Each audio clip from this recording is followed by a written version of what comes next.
This is feedback for Rahaf on her IC1.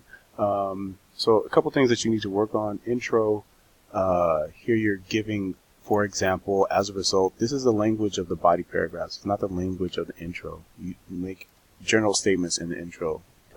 In modern times, many people believe, many people think, stuff like that. Some children, just say some children, things like that is better for intro. Major problem here, you're missing your thesis. So I saw that you wrote it on the outline, but you need to make sure you write it here because this brought your paper way down.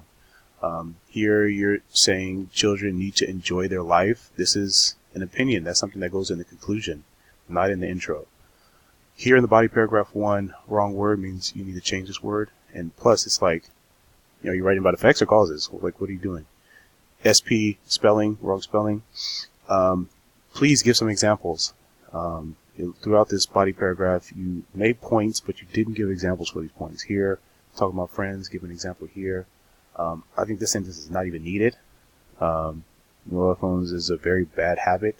Again, that's kind of like something like opinion would go into a conclusion, not in the body paragraphs. Also, at the end of the body paragraph, please give a concluding sentence, something that kind of just wraps up the paragraph, like restating the topic sentence. Again, this is a sentence that probably goes better in the conclusion. You're giving your opinion. Wrong word, concluding sentence. And here, another major problem. In conclusion, you don't go straight to your opinion, but you restate the thesis.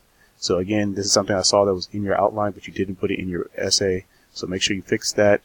Fix all the spelling errors. Upload it into Port 1, Week 9.